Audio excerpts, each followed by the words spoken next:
Hello everyone, and welcome to season 5 of our A-level religious studies webinars being delivered by our theology and religious studies team here at the University of Chester. My name is Isabel from the outreach team, and I'm delighted to be introducing this event today. The team started doing the webinars in 2020 to support schools during the pandemic, offering free talks on all aspects of the A-level curriculum. But the popularity remains and the team enjoy doing them. So we are on our 5th season and I'm really delighted that we are.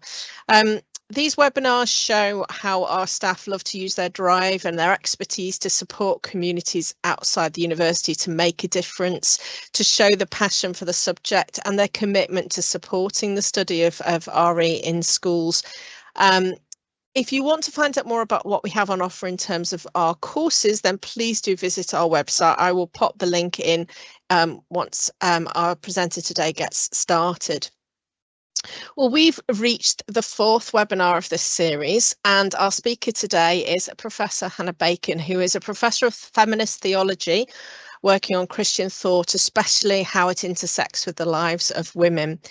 Today, we're going to explore the extent which Christianity sanctions sexism and misogyny and focus on the work and viewpoints of Mary Daly on the maleness of God. So we're looking forward to this topic. Hannah, we'll hear from you for around about 20 minutes and then we'll have a few questions. Just before we start, I want to reassure everybody that we can't see or hear you. Nobody else can either. So if you wish to ask a question, then please just use the Q&A function or the chat function if you have one. You are able to ask them anonymously, and at the end I will make sure to field the relevant ones to Hannah. And if there's any other questions, we can deal with those as well. So Hannah, it's now over to you. Great. Thanks, Isabel, and welcome everybody to this webinar. And if you're returning and you've heard me speak before, then thanks for coming along again. I'm going to be looking in the next 15 to 20 minutes at this question of whether Christianity is sexist. But the way I want to kind of go about that is by dealing a little bit more generally with that question, by looking at a few thinkers, feminist theologians who have engaged with this question, and then turn more specifically to Mary Daly, who many of you will have met already in your A-level studies, I'm sure. And look in particular at what she says about the maleness of God and whether in fact the way in which Christianity has gendered God as predominantly male supports sexism. And if you know anything about Mary Daly, you'll know that her answer to that question is definitely it does. But before we get going on those kinds of things, let me just give you some context. Some of you may know that the Church of England is currently looking into whether it should shift its language about God and consider more gender neutral ways to speak about God. And this, I think, is really interesting, and it raises some really kind of important questions, such as, should we always speak about God as he, as him, as his? Should we use those kinds of pronouns to speak about God? And if we think we really must, then why must we? Does God in fact care about his pronouns? Must we always speak about God in exclusively male language? And if we don't think that we must always speak about God in male language, can we be more flexible and in the way that we gender God, and what kind of options might be available to us? And if you think that this is a relatively new debate, it might look like it's a relatively new debate from the way that this slide is presented, you'd be wrong, because these are the kinds of questions that feminist theologians have been talking about for a number of years now. And I'm going to introduce to you some of those debates as we go through our time together. But we may also just stop and pause for a minute and think, well, is there a precedent for thinking about God in a more kind of either gender neutral way or in a more kind of gender fluid kind of way? And I want to say, well, perhaps there is. There's an argument that the Bible supports the idea that God is either without gender or is inclusive of male and female genders rather than being exclusively male. Genesis 1:27, for example, says So God created humankind in his image. In the image of God, he created them, male and female, he created them. This therefore suggesting that God is at least bigendered, as Chris Greenough puts it there. Chris Greenough, if anybody may have heard of him, but he's a queer theologian. So he's a theologian who's very much concerned with issues around gender and sexuality, and he works at Edge Hill University. And he looks at this passage from Genesis 1:27 and sees in it the idea that God is imaged as both male and female, which suggests that God isn't exclusively male and is at very least bigendered, so gendered in a binary kind of way. We might also draw on passages though in the New Testament, like Galatians 3:28, where Paul is reported as teaching that there is no longer male and female in Christ Jesus.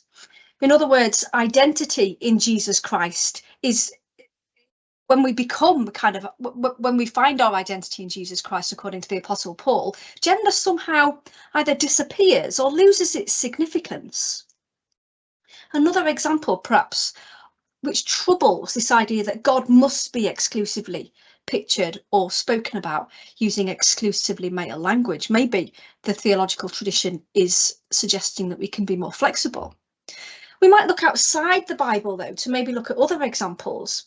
Pictured here on the right of the screen is Julian of Norwich, who was a 14th century medieval mystic, and she wrote a really fabulous book called The Revelations of Divine Love. And in that text, she quite radically actually names God as mother.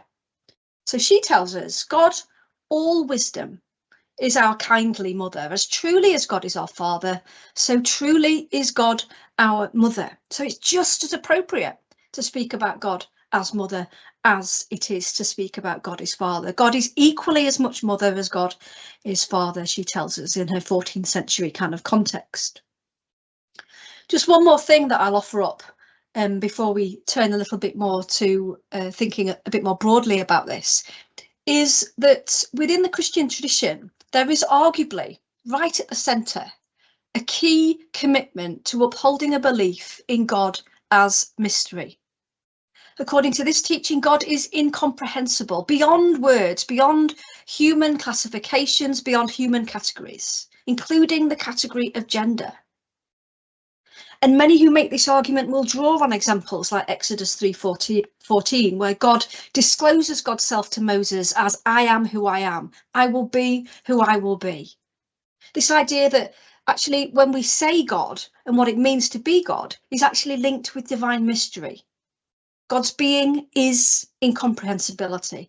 That is what properly belongs to God, not maleness, not femaleness, not any other type of gender identity, simply incomprehensibility.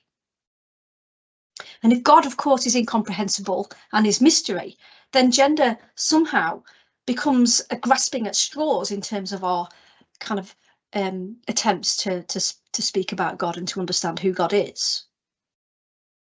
We might also be thinking, if we're on the call today, well, why do we even care about this kind of question? Why should we care about it? Why does it matter how we speak about God if we use male terms or metaphors, or if we use other more fluid or more flexible kind of ways of speaking about God? Elizabeth Johnson, who's pictured here, she's a feminist theologian. She's a Roman Catholic feminist theologian who writes this really important book actually called She Who Is in the early 90s, reproduced in the early 2000s. She actually says, look, we need to care about how we speak about God because the language we use to speak about God functions. The symbol of God functions. That means the language we use to speak about God has an effect. It produces an effect. It's not neutral. It does something. It functions. And what it does, she says, is that it shapes the way that we think and act. So language isn't harmless. It actually has the capacity to shape how we think and act in the world and in society.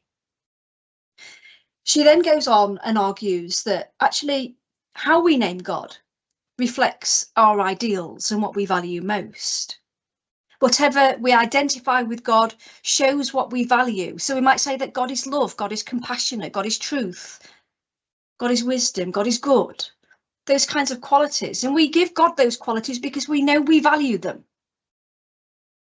And then she says, well, if we say that God is exclusively male and we use exclusively male language to speak about God, then what we are inadvertently also saying is that we value maleness above all other gender identities. It's right, therefore, for men to be superior. So she argues that if we don't want to live in a sexist, patriarchal world where men dominate women, then we need to take seriously and think very carefully about the way that we speak about God, the kind of language that we use.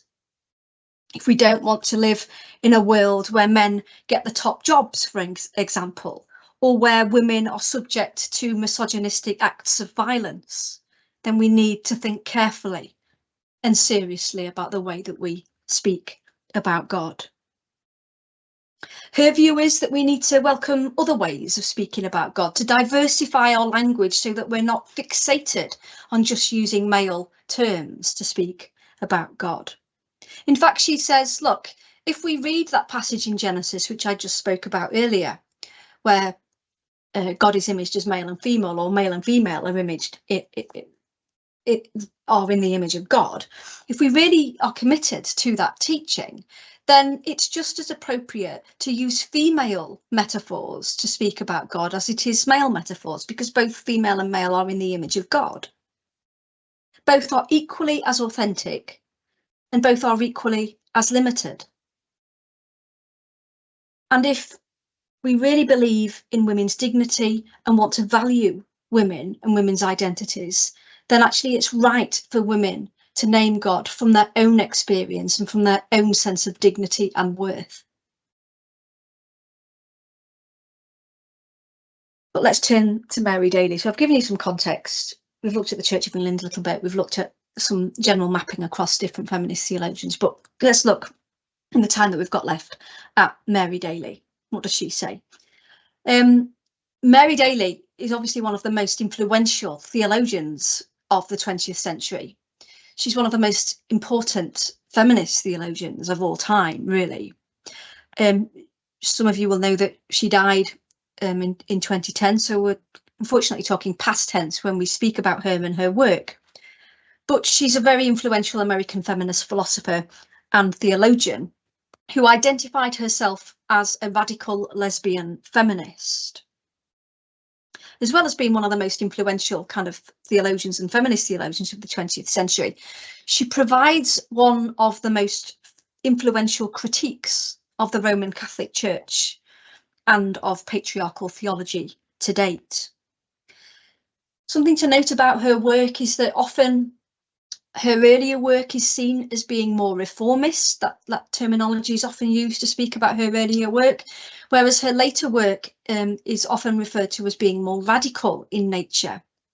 And when we use those terms of reformist and radical, what is usually meant is that if her earlier work is more reformist, then at that point in Daly's life, she is still a committed Roman Catholic Christian, who very much believes that the Roman Catholic Church, as deeply patriarchal and sexist as it is, can reform.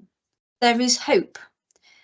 So her earlier work, she is very much flying the flag, if you like, for change and for transformation in the Roman Catholic Church, but is hopeful that this may be possible in some way, shape or form.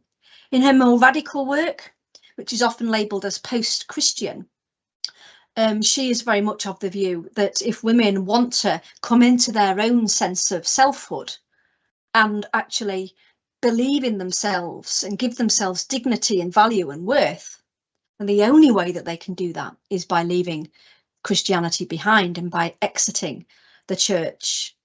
And that's because Christianity and the Roman Catholic Church, by equal measure, are irredeemably sexist. So it's interesting to actually trace that development in her work. The Church and the Second Sex, which she writes in 1968, is a point in Mary Daly's life and career where she is still practicing as a Roman Catholic.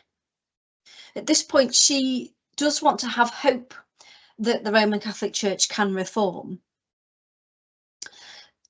There's been a really important council meeting that has happened in the Roman Catholic Church at this kind of point in Mary Daly's career, which is called Vatican II, which happened in the early 60s, 1960s.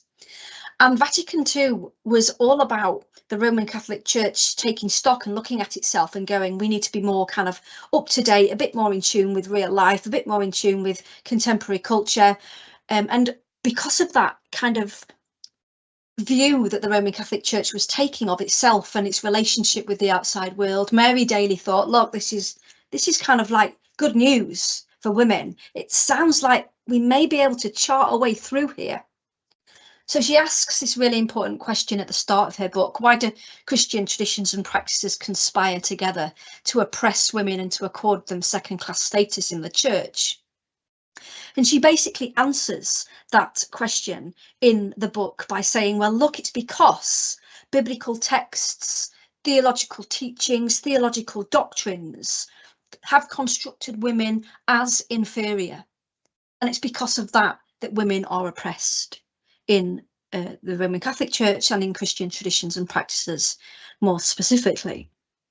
And she draws on a number of examples in this text to evidence that. And one example that she gives is that of Mary, the mother of Jesus, who she sees the Roman Catholic Church as constructing as passive, as subservient, as submissive, as providing a model for all women of inferiority and submission.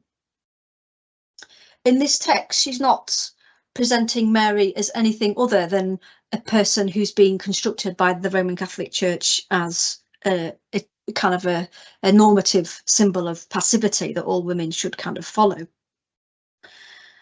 She draws on the story of the Annunciation in the Bible, where the angel Gabriel kind of tells Mary the good news about her carrying the child. And Mary seems to consent to this by saying, let it be done to her. But for Mary Daly, this kind of response from Mary, the mother of Jesus, shows her passivity. Let it be done to her. And the fact that within the Roman Catholic tradition, Mary takes on certainly an inferior status in relation to Jesus Christ, again, according to Mary Daly, presents her as hopelessly inferior to Jesus Christ. Even though she bears the Son of God, the Roman Catholic Church still deems her as hopelessly inferior to Christ, Christ being far more significant and important than she could ever be. And this kind of logic, according to Mary Daly, just rubber stamps women's submissive position in relation to men. By the time she has written Beyond God the Father, only a few years later, really in 1973, she's now starting to set out her post-Christian standpoint, that more radical kind of position of saying that actually there is no real hope for reform, that the best thing that women can do is get out of Christianity and save themselves effectively. And it's in this text that she really starts to address and unpack directly the challenge of male language for God and God imagery, and how those things support male domination. She tells us in this book that Christianity has tended to understand male God talk as literal and as expressive of God's nature, of basically saying something about God's being, who God really is. That's the way that Christianity has understood God talk, is speaking literally about God, saying something about who God really is in God's self.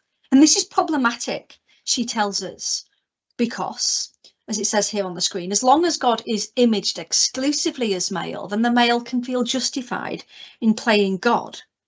So in other words, according to Daly, if we continue to use just exclusively male language to speak about God and to depict God as exclusively male, then men are justified in seeing themselves as God, as godlike, as giving themselves some kind of divine status. You may have heard in your classes, if you've looked at Mary Daly, the famous quote which comes from Beyond God the Father, where Daly tells us, if God is male, then the male is God. It's another kind of logic that she uses to say if we image God exclusively in male terms, then we're basically allowing men to think that they are God-like. And this just supports male domination in the world. In fact, it supports what she calls a planetary sexual caste system, where men are presumed dominant over women. But it's not just, according to Mary Daly, that God is imaged as male, which is problematic. It's also that God is imaged as a particular kind of male, as strong, as wise, as changeless, as self-sufficient, as in need of nobody and no one, as independent and dependable. And this kind of image of the male God, according to Daly, is problematic because it repeats sexual stereotypes that cement male superiority. This God is a ruler God, she tells us, a ruler who is dominant, who is distant and aloof, who stands or is located above the world, ruling over it and ruling over his subjects from on high. And this kind of dominant God who stands over the world, ruling it from on high, is problematic. Again, she tells us, because if God in his heaven is a father ruling his people, then it is in the nature of things and according to divine plan and the order of the universe that society be male dominated. So in other words, if God as a he God is dominant over his subjects, then men have the right to be dominant over others, including women, just like God has the right to be dominant as a he God. This type of God imagery informs practices of violence, Mary Daly tells us, practices of harm and practices of abuse. It fuels, she says, a social order which is built on a mentality of rape, genocide and war, where women are looked upon as the spoils of war and as objects to plunder and to take, where mass killing is justified and the silencing of one's enemies through extinction is not questioned. All, she says, are natural outworkings of male dominance and violation and are expressive of might wielded by powerful men. So the solution, according to Mary Daly, is to castrate this kind of God. She uses this language in order to shock us mainly, I suppose, and to just bring us out of our malaise. So we need to kind of castrate this father, distant and aloof kind of God, reject this myth of God, and embrace the notion of divinity as being and as verb. As being, she's trying to suggest that the divine is the ground of existence, the ground of ultimate reality.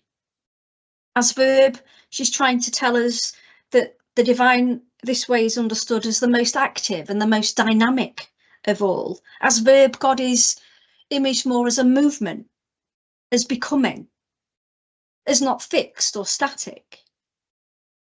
This divine force or movement, according to Daly, is the ground of our being.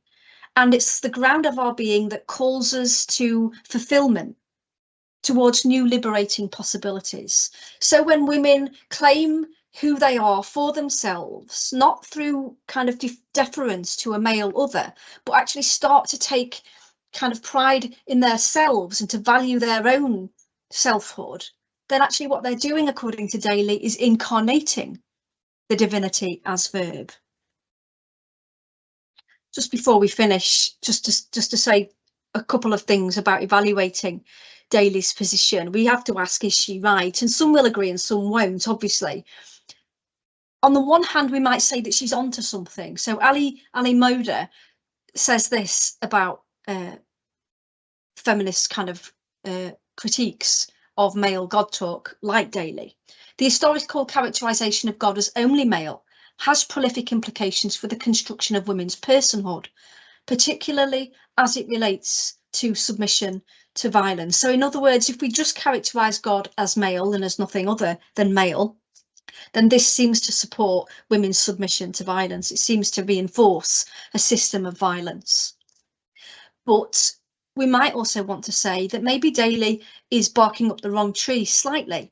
Some, like Janet Soskis and other feminist theologians, have said back to her, look, Daly, you're not speaking about the Christian God. This kind of God that you're kind of really against, this distant and aloof God who stands and is located above the world, ruling it from on high, is not the God of the Christian tradition. Because if you look at the Hebrew Bible in the New Testament, what we see, according to Soskis at least, is a God who is intimately involved in salvation history. This God isn't out there. This God is immanent in the world with God's people, very much involved in the concrete day-to-day, leading God's people. So Soskis would want to contest, I suppose, Daly's God and say that that isn't the God of Christianity. Rosemary Radford Ruther, who some of you will also be familiar with, looks at the Bible and says, look, there's a whole range of different female images for God in the Bible that we can recover. So it's very Christian to speak about God in other ways other than maleness. And we've already made that point earlier on, but to return to it now, Ruther draws attention to a couple of things.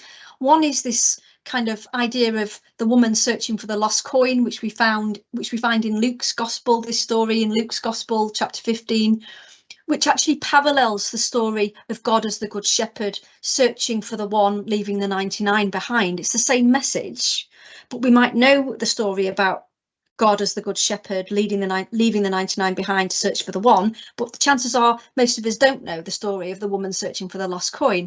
And Ruther tells us that's because one involves a woman and the other one involves a man. So let's recover the kind of female imagery for God, which is located in the Bible. Another example that she gives, which other feminists have certainly developed, is this idea that God in the Hebrew Bible, the Old Testament, is personified in as wisdom, as Sophia, and this is a female personification of God, which we meet in the Old Testament or in the Hebrew Bible. And wisdom, the female personification of God, is not your typical female kind of gender stereotype. She's not meek and mild and passive and subservient and all those kinds of things that Daly hates. This image of God and this personification of God is quite brash. She shouts aloud in the streets. She kind of invites kind of nomarchs, people that society disses and hates, to a massive banquet to sit down and eat with her. She's quite commanding and authoritative and powerful, very different to the kind of traditional gender stereotype. And Ruther says, look, we don't know about these kind of traditions in Christianity because they've been silenced. Let's recover them. There's things we can do. So in answer to the question of whether Christianity is sexist, if you side with Daly, you certainly will want to say that it absolutely is. But I would argue that even by looking at people like Ruther and others, there's good grounds for suggesting that there's a much more flexible view of God in the Christian tradition than Daly would want us to believe. And there's my Twitter thing if you want to, and my email if you want to kind of get in touch. But that's me done, Isabel. Sorry, I may have gone over. My stopwatch has stopped. That's fine, Hannah. I find it really interesting and fascinating, so I was absorbed. If anyone has got any questions on this fascinating topic, or then please do put them in now. We'll just give you a minute, because I know it can take a minute to think of those questions, but it certainly is something, and it's another way to look at the subject. I think that's what's really interesting, is how subjects like theology and religious studies can be taken in so many different directions. So if you are sort of watching and considering what you want to do, then do think about how these things, the interest of this. I said to Ben, who was doing the talk last week, I've just recently read a book which kind of links into both of these concepts, and certainly that idea of at some point someone took that patriarchal society and it became the norm, whereas actually we forgot about nature, we forgot about the divine as a concept. So it's really interesting. So not quite got any questions yet. I'm just giving people a second to. But if you do have any after the event as well, please do get in touch with Hannah via her channels, or you can contact us through outreach and we will pass them on, and we will certainly be able to support you with those. We've just had someone say thank you, Hannah, fascinating as ever. So that's really cool. Thanks so much. It's hard to fit, isn't it, into such a short space of time? But yeah, it is. Yeah, absolutely. Especially when you're dealing with Mary Daly, who's got a lot to say, rightly. Yes, it sounds like she's the kind of person that could very much speak for a long time. Absolutely. Just give it another second, because I know sometimes it can have a lag. Just yeah, as I say, there is one more of these talks for next week. We had to delay one of them, so we have one final one coming. So don't forget that we've got Professor Caroline T talking about minorities in Islam next week. Okay, so I have got one question here. Let's see. You suggested that not all feminist theologians agree with Daly. Could you outline some of the womanist objections to Daly? Yeah. So womanism, for those of you who don't know who are on the call, is usually refers to the kind of theology which is coming out of an African American female context, so African American women doing theology. And actually, Mary Daly was accused of being racist in some of her work. Audre Lorde, who's a womanist, wrote to Mary Daly and basically accused her of kind of picking up some of the kind of black traditions and using them tokenistically in her own work, only to provide a platform for her own white European agenda. So many womanist theologians have kind of like, you know, been quite critical of, and many womanist scholars, not just theologians, womanist scholars have been quite critical of Mary Daly, because she seems to pay lip service, according to some, about race and issues about whiteness. If that's helpful. Hopefully that has helped them a little bit. And as I say, if there's any more you want to pull from that, then please do get in touch. We've had a couple more thank yous. Thank you, any potential questions you've addressed, and thank you. This has been very educational. So I think that's good. Hopefully, to say that those we've covered everything. We are past 4:30 now, because we've all been absorbed in this fascinating topic. So it just remains to say thank you, to remind everyone to join us again next week, and we'll end it there. Thank you very much, Hannah. Thank you.